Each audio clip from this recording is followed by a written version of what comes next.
उत्थानं नमो आयरीयाणं नमो वज्रायाणं नमो लोये सवसाहूणम्।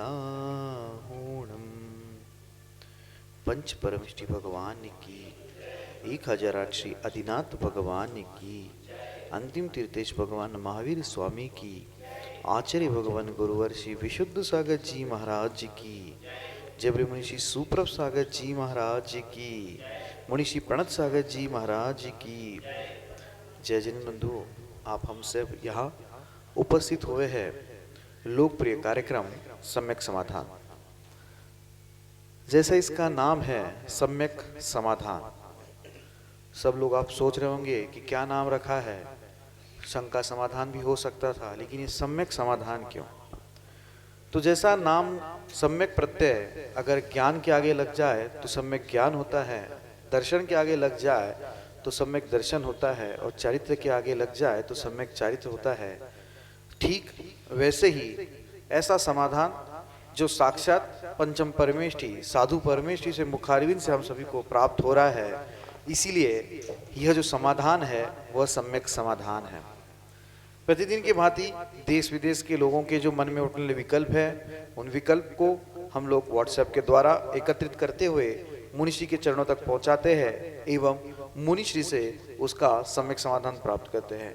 आचार्य भगवान गुरुवर श्री विशुद्ध सागर जी महाराज जी की ऐसी पावन अनुकंपा रही कि मुनिश्री सुप्रभ सागर जी महाराज जी एवं मुनिश्री प्रणत सागर जी महाराज जी, जो कि आचार्य भगवान गुरु विशुद्ध सागर महाराज जी से दीक्षित शिक्षित साधु, उनके मुखारविंद से हम सभी को इस खोटे काल में भी ऐसी पावन जिनवाणी सुनने का अवसर प्राप्त हो रहा है। वह अहोभाग्य के क्षण की ओर बढ़ते हुए मुनिषि के चरणों में कोटिशा नमोस्तु करते हुए मुनिषि प्रणत सागर जी महाराज से यह निवेदन करते हैं कि हे स्वामी, आज के कार्यक्रम को गति प्रदान करते हुए संचालित करें। नमोस्तु नमोस्तु नमोस्तु। ओम नमः सदेभ्यो। कीर्त्या महत्या भुवि वर्धमानम् त्वं वर्धमानं स्तुतिगोचरत्वं निनीसमास्मो वैमध्यवीरम् विशीर्णदोषास्यपाशबन्धम् विशीर्णदोषास्यपाशबन्धम्। पंच परमेष्टि भगवान की, परम पूज्य आचार्य भगवंत गुरुवर विशुद्ध सागर जी मुनि महाराज जी की, परम पूज्य मुनि श्री सुप्रभ सागर जी महाराज जी की।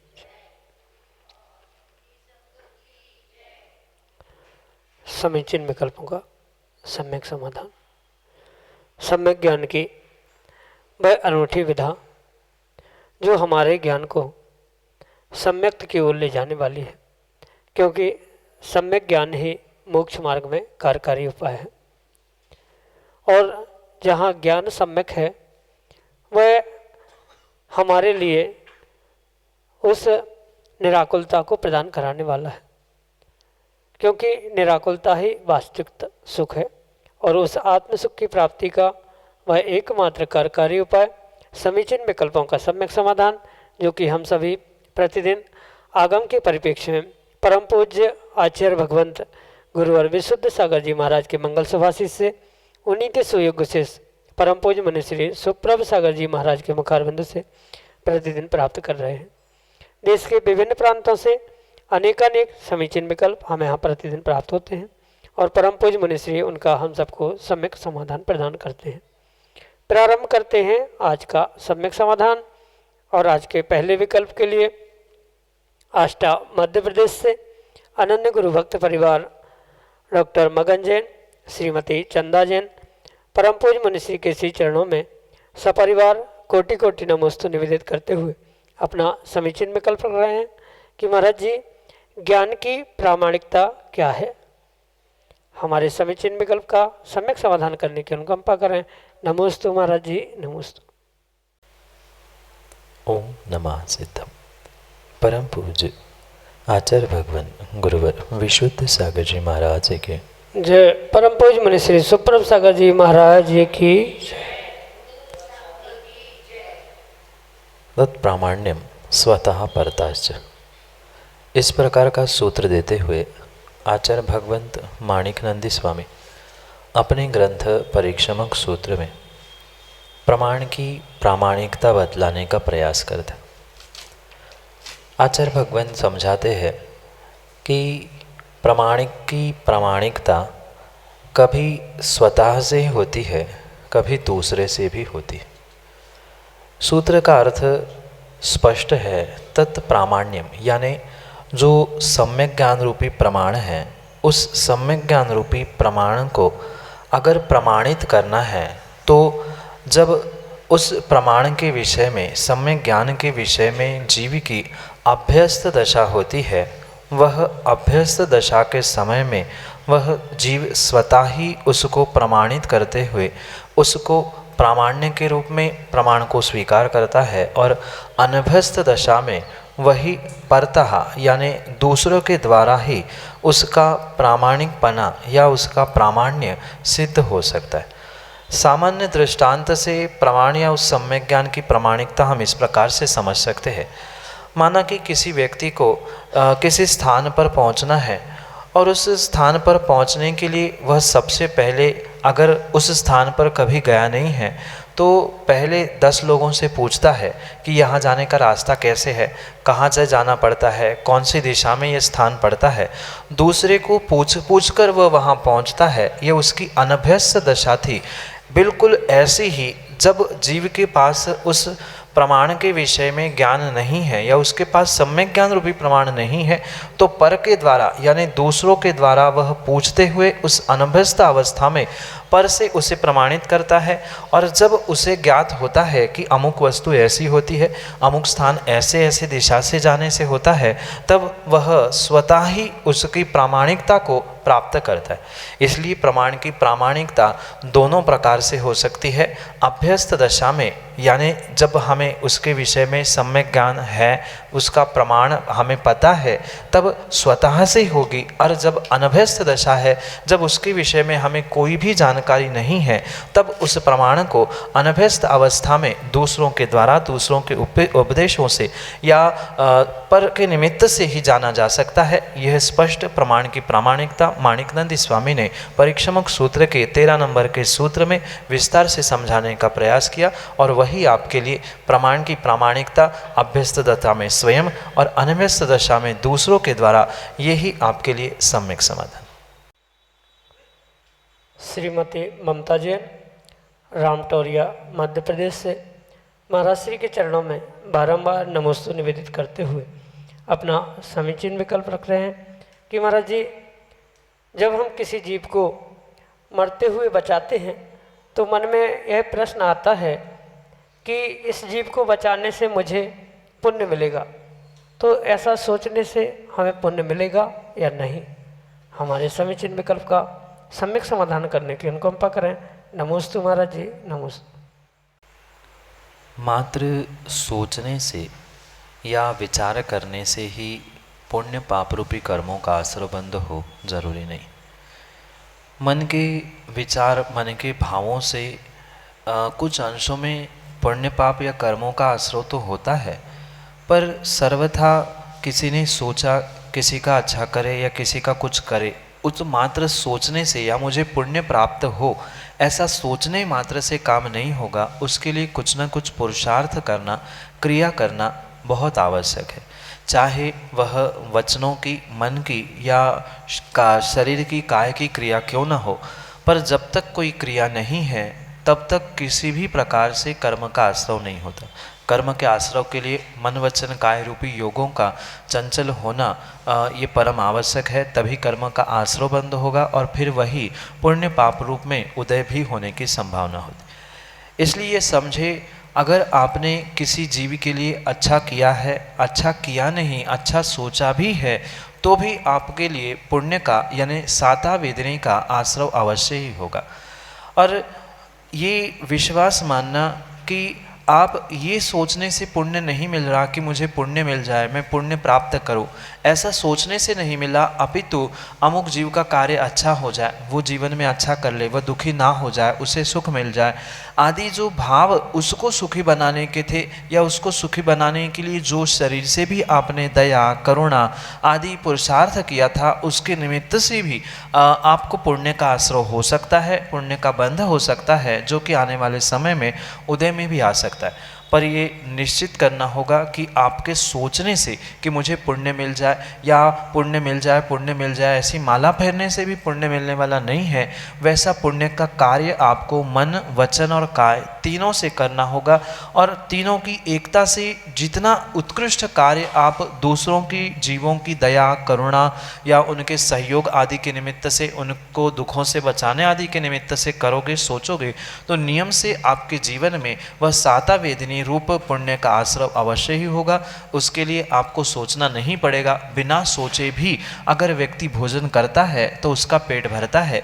ऐसे ही पुण्य प्राप्त हो इस भावना से, या पुण्य प्राप्त हो इस भावना से रहित होते हुए भी आपने पुण्य कार्य किए हैं, शुभ कार्य किए हैं, शुभ विचार किए हैं, तो नियम से उसके निमित्त से आपको पुण्य का आश्रय होगा। आपको सोचने की, विचार करने की आवश्यकता नहीं है। बिना उसके भी आपके शुभ कार्यों से आपके लिए पुण्य का आश्रय होगा। यही आपके लिए सम्यक समाधान।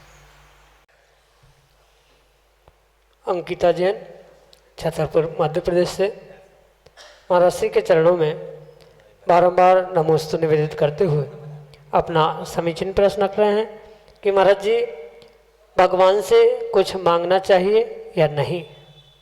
हमारे समीचीन विकल्प का सम्यक समाधान करते हुए हमारा मार्गदर्शन करने की अनुकंपा करें।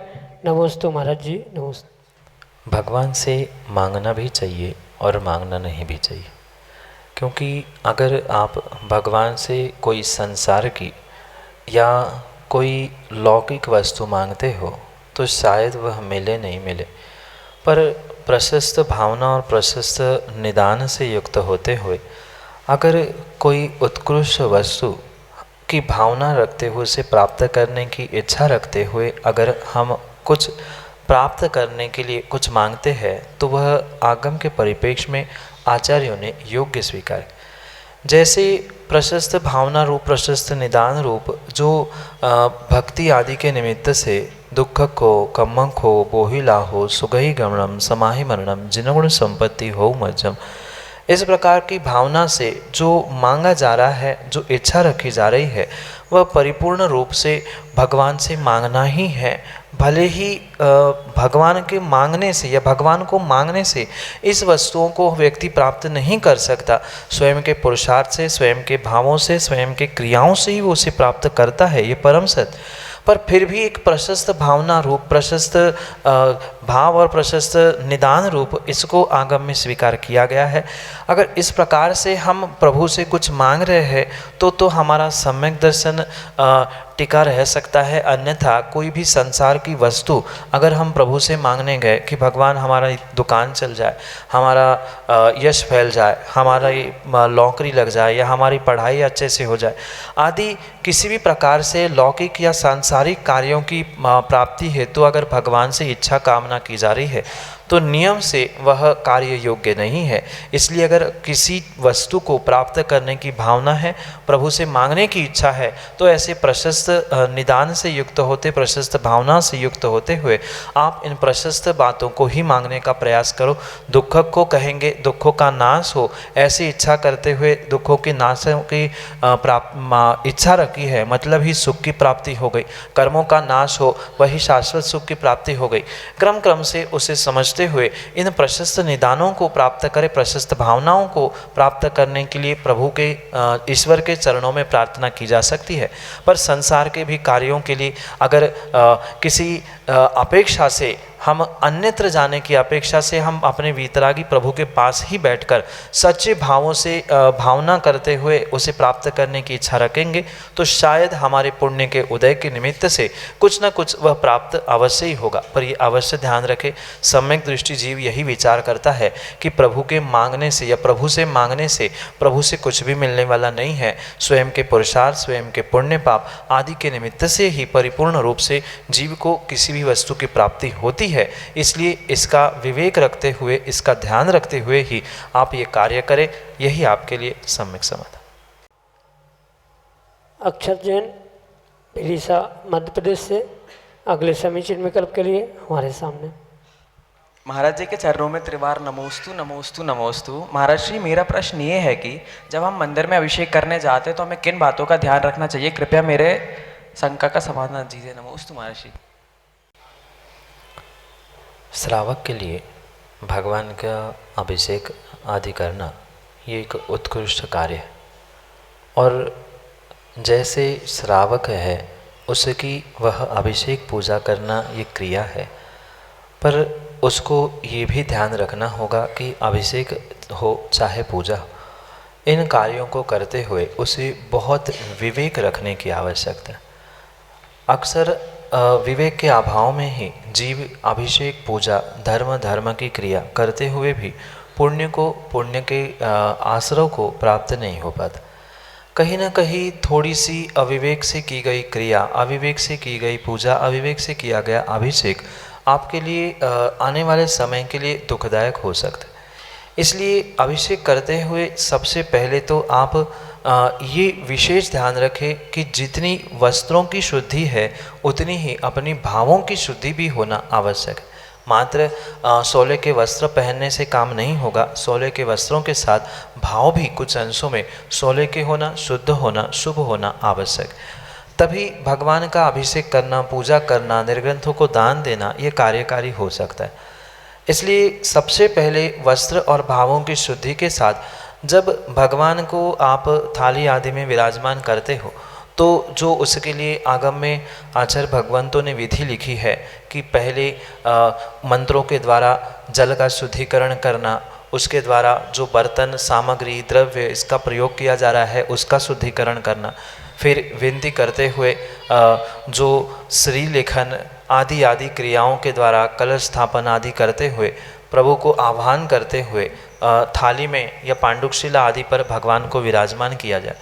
फिर जो मंत्र और जो जिस विधि से अभिषेक प्रारंभ करने का व्याख्यान किया गया है उसको समझते हुए वह मंत्र पढ़ते हुए भगवान को विराजमान करने के उपरांत भगवान का अभिषेक चतुर्कलशों से करने की आवश्यकता है। क्योंकि कहीं एक कलश से, कहीं दो कलश से, ये भिन्न भिन्न परंपराएं स्थानीय निमित्त से, क्षेत्र के निमित्त से देखने में तो आती है।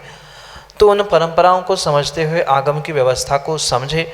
चतुर्कलश यानी चारों कलशों से भले ही क्रम से करे, एक साथ दो लेके करे या चार व्यक्ति चार कलश लेके करे, इन सभी का ध्यान रखते हुए भगवान का अभिषेक करे। और भगवान का मात्र अभिषेक ही नहीं, अभिषेक के बाद भी विवेक रखने की आवश्यकता है। जितने व्यवस्थित तरीके से आपने अभिषेक किया है उतने ही विवेक से ही भगवान की प्रतिमा का भी मार्जिन प्रक्षाल पहुंचना ये करना आवश्यक है। अन्यथा थोड़ा सा भी गीलापन या पानी उसमें शेष रहता है तो कहीं ना कहीं वह प्रतिमा का गलन होगा, वहाँ हिंसा आदि होने की संभावना हो सकती है। इसलिए जितने शुद्ध भाव, शुद्ध द्रव्य, शुद्ध वस्त्र आदि के द्वारा जो मंत्रोच्चारण आदि के निमित्त से भगवान का अभिषेक शांति धारा करे, उतने ही विवेक से उसका प्रक्षालन करते हुए भगवान को यथास्थान विराजमान करने का प्रयास करें। इन सामान्य बातों का ध्यान रखते हुए आप अभिषेक करें और ये भी ध्यान रखें कि जितने आपके भाव अच्छे होंगे उतना ही आपको उस अच्छी क्रिया का, शुभ क्रिया का पुण्य मिलेगा, अन्यथा मिलने वाला नहीं है। यही आपके लिए सम्यक समाधान। श्रीमती संध्या जैन विदिशा मध्य प्रदेश से अगले समीचीन विकल्प के लिए। नमोस्तु महाराज जी, नमोस्तु महाराज, नमस्कार। शांति धारा की परंपरा कब से शुरू हुई? मैं यह शंका समाधान। माँ जिनागम में अनेक अभिषेक पाठ है जिसके निमित्त से वर्तमान में अनेक क्षेत्रों में, अनेक स्थानों में भगवान की प्रतिमा का अभिषेक होता है। और उस भगवान की प्रतिमा के अभिषेक में वर्तमान में शांति धारा एक अंग जोड़ा गया है। वह वास्तव में वर्तमान में ही जोड़ा गया है, उसका किसी भी प्रकार से आगम प्रमाण प्राप्त नहीं होता। क्योंकि जो ये शांति धारा अभिषेक वर्तमान में प्रारंभ हुए हैं उसका कोई ऐसा प्राचीन प्रमाण प्राप्त नहीं होता। जैसे अभिषेक के 3-4 पाठ मिलते हैं, अभिषेक पाठ कुछ संस्कृत है कुछ प्राकृत है, पर जो शांति धारा वर्तमान में चल रही है या कुछ वर्ष पहले भी चलती थी, उसका किसी भी प्रकार से कोई आगम प्रमाण नहीं मिलता। चाहे आप किसी भी प्रकार के प्राचीन ग्रंथों को खोल के देख लेना, वहाँ शांति धारा के नाम से कोई भी मंत्रों का या कोई भी व्याख्यान, कोई भी मंत्र, कोई भी पाठ प्राप्त नहीं होता। ये शांति धारा की परंपरा कुछ वर्ष पुरानी प्रारंभ हुई है, लगभग 50-80 वर्ष प्राचीन ये शांति धारा आदि की व्यवस्था है। क्योंकि ये भले ही आगम ग्रंथों में प्राप्त नहीं है, पर फिर भी सम्यक वर्धिनी क्रिया होने से उसका किसी भी प्रकार से विरोध नहीं किया जा सकता। समझने जैसी बात यह है, आचार्य भगवंतों ने स्पष्ट कहा है, जिन क्रियाओं से सम्यक की हानि नहीं होती है, सम्यक का वर्धन होता है, पुण्य की प्राप्ति होती है। अगर ऐसी क्रिया कुछ परंपरा से हटकर या परंपरा में नहीं जुड़ रही है, तो उसमें किसी भी प्रकार से कोई बाधा नहीं होनी चाहिए, कोई विकल्प करने की आवश्यकता नहीं है। इसलिए भले ही ये शांति धारा की परंपरा तात्कालिक है, कुछ वर्ष पहले ही प्रारंभ हुई है, इसका कोई प्राचीन आचार्यों के द्वारा प्रमाण प्राप्त नहीं होता, पर फिर भी वह सम्यक वर्धिनी होने के कारण से हमारे लिए वर्तमान में स्वीकार है। वर्तमान में अनेक प्रकार के उनके मंत्र है, उस मंत्रों की अपेक्षा से उसको समझना होगा, क्योंकि अनेक प्रकार के मंत्रों से वह शांति धारा के उच्चारण आदि व्यवस्थाएं होती है। और ये वर्तमान में इस कारण से प्रारंभ हुई, ऐसा कहा जाता है कि भगवान शांतिनाथ से जो धर्म की अखंड अविरल धारा प्रारंभ हुई, क्योंकि उसके पूर्व जो तीर्थंकर भगवान थे उनके बीच बीच में कुछ विरह काल था, जहाँ धर्म की प्रभावना का लोप आदि था। पर शांतिनाथ भगवान से लेकर आज तक किसी भी प्रकार से धर्म का कोई लोप, कोई खंडन, कोई व्यवधान बीच में ना होने के कारण से उस अखंड धारा को शांतिनाथ भगवान के निमित्त से, उसकी परंपरा के निमित्त से शांति धारा ऐसा नाम प्रारंभ हुआ है। ये कारण मात्र कुछ वर्ष पुराने ही है, इसका बहुत प्राचीन कोई प्रमाण नहीं है, पर फिर भी सम्यक वर्धिनी होने से और वह अखंड धारा शांति की, अखंड धारा धर्म की ऐसी ही बहती रहे, बढ़ती रहे, इसी अभिप्राय से ये कुछ वर्षों से प्रारंभ हुई। आगम के नहीं, पर फिर भी आगम के अनुकूल सम्यक वर्धिनी क्रिया होने से उसे कुछ वर्षों से ही स्वीकार किया गया। यही आपके लिए सम्यक समाधान। जीतू जैन, भोपाल, मध्य प्रदेश से अगले समीचीन विकल्प के लिए हमारे सामने। नमोस्तु माशी। आजकल देखा जाता है कि गाड़ी से अपन 16 पहन के गुरुजी के आहार देने या पूजन करने, इन सब का देखा जाता है। ये कहाँ तक उचित है या कहाँ तक करना चाहिए या नहीं करना चाहिए? वर्तमान में बहुत सारे स्थानों पे सोले की व्यवस्था, सोले की परिभाषा ही बदल गई है। उनके लिए जूते चप्पल सोले के हो गए, गाड़ी वाहन सोले के हो गए। पता नहीं आने वाले समय में और भी क्या क्या सोले का होकर सब कुछ शुद्ध हो जाए, कोई भरोसा नहीं। पर आगम की अगर बात समझे, आगम की अगर व्यवस्था समझे, तो किसी भी प्रकार से गाड़ी, जूते चप्पल या अन्य कोई भी साधन सोले के नहीं हो सकते। अनेक क्षेत्रीय परंपरा को, अनेक स्थानों को अगर देखा जाए तो सोले के मायने कई सारे स्थानों पर बिल्कुल बदल से ही गए, और मैं तो कहता हूँ बदल नहीं गए हैं, बिल्कुल लुप्त से ही हो गए हैं। सोले की मात्र नाम से ही क्रियाएं और कार्य चल रहा है, और शायद यही कारण है मंदिरों के अतिशय बिगड़ रहे हैं, मंदिरों के अतिशय नष्ट हो रहे हैं। निर्ग्रंथ मुनिराजों के समय समय पर उस अशुद्धि के निमित्त से स्वास्थ्य आदि खराब हो जाना व उनकी साधना में विघ्न आना, ये कहीं न कहीं श्रावकों की गलती से, साधु और भगवान की प्रतिमा, मंदिर आदि के निमित्त से होने वाले कार्य दुनिया के सामने स्पष्ट रूप से आ रहे। इसलिए आगम की अगर व्यवस्था समझे तो किसी भी प्रकार से गाड़ी पर बैठकर आहार देने के लिए, अभिषेक पूजन करने के लिए सोले के वस्त्र पहनकर आने की आगम में किसी प्रकार से छूट नहीं है।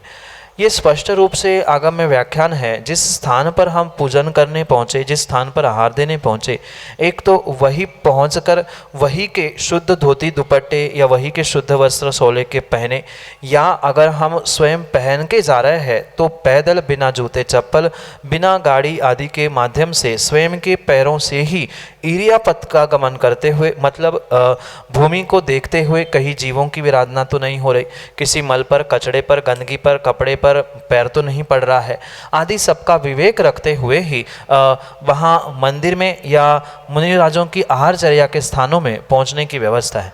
वर्तमान में प्रमाद के निमित्त से जीवों ने बहुत सारी व्यवस्थाएं बदल दी है, बना दी है, चाहे वह पन्नी का सोला हो, लकड़ी का सोला हो, टोकनी का सोला हो, अनेक प्रकार की ये जो वर्तमान की व्यवस्था है ये आगम की व्यवस्था नहीं है। स्पष्ट रूप से जहाँ वह वस्त्र धुलता है वही उसको शुद्ध रूप से उठाकर पहनना, यही आगम की सोले की व्यवस्था है।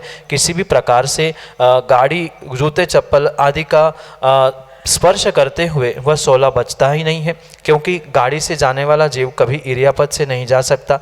नीचे कितने सारे जीवों को वह कुचल के जा रहा है, कितनों की हिंसा हुई, कितनों की भाव हिंसा, कितनों की द्रव्य हिंसा हुई, उसका विवेक उस जीव के पास ना होने के कारण वह किसी भी प्रकार से शुद्ध या सोले का नहीं रह सकता।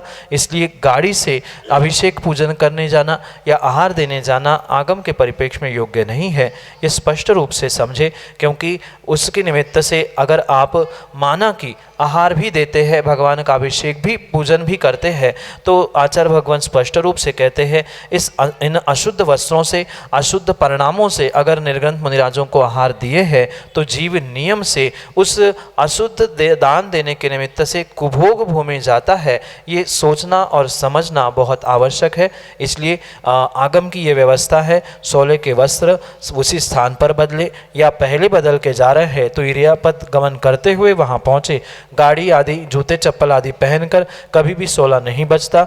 यही आपके लिए सम्यक समाधान। जय जन बंधु, हम सभी अभी लाभ ले रहे थे सम्यक समाधान इस कार्यक्रम का। प्रतिदिन यह कार्यक्रम 5:13 पे सुप्रभ उवाच इस यूट्यूब चैनल के माध्यम से प्रसारित होता है। आज हर घर में स्मार्टफोन है, स्मार्टफोन में यूट्यूब का ऐप होता है। यूट्यूब के ऐप पे आप सर्च पे जाके सुप्रभ उवाच सर्च करिएगा।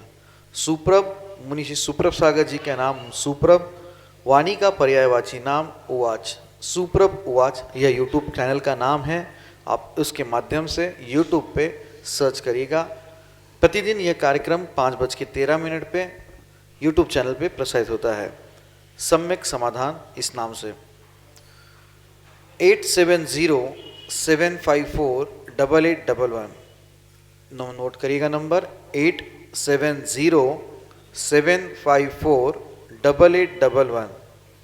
यह व्हाट्सएप का नंबर है। यह व्हाट्सएप के नंबर पे आप अपने विकल्प हम तक पहुंचा सकते हो। 8707548811 यह व्हाट्सएप का नंबर पे आप अपने ऑडियो मैसेज, वीडियो मैसेज या टेक्स्ट मैसेज या इमेज के साथ अपना विकल्प हम तक पहुंचा सकते हैं। कार्यक्रम में वो सम्मिलित करते हुए उसके सम्यक समाधान आपको यूट्यूब के माध्यम के द्वारा सुनाए जाएंगे। सम्यक.समाधान@gmail.com यह हमारे जीमेल की आईडी है। आप जीमेल की आईडी का प्रयोग करके भी अपने विकल्प हम तक पहुंचा सकते हो। प्रतिदिन मुनिषी के प्रवचन शाम को 7:40 पे जिनवान टीवी के माध्यम से प्रसारित होते हैं। आप घर बैठे मुनिषी के कार्यक्रम का, मुनिषी के प्रवचन का लाभ एवं अद्भुत ग्रंथ आचार्य भगवान शिवकोटि महाराज विरचित रत्नमाला, इस ग्रंथ का जो आज तक उजागर नहीं हुआ था, ऐसा ग्रंथ जिस पे मुनिषी ने अपनी ओजस्वी वाणी से प्रवचन किए थे, उस प्रवचन के अंश प्रतिदिन शाम को 7:40 पे जिनवान टीवी के माध्यम से प्रसारित होते हैं। आप घर बैठे प्रवचन का लाभ एवं स्वाध्याय कर सकते हैं। आज के लिए इतना ही। शेष अन्य कार्यक्रम के साथ हम आप तक जुड़ते रहेंगे। तब तक आप देखते रहें सुप्रभ उवाच और मुनिषी के चरणों में कोटिशा नमोस्तु नमोस्तु नमोस्तु।